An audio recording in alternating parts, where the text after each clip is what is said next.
अस्सलामुअलैकुम दोस्तों, welcome back to our channel find Urdu. Nocturnal का मतलब है रात को चलने वाला, रात में एक्टिव होने वाला। नॉकटर्नल का मतलब है जो रात के वक्त एक्टिव होता है।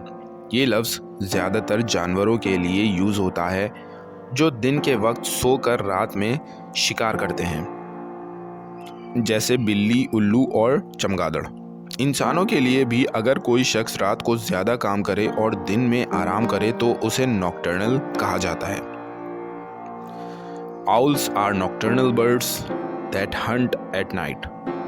उल्लू ऐसे परिंदे हैं जो रात को शिकार करते हैं। तो दोस्तों, नॉकटर्नल का मतलब है रात में एक्टिव होने वाला।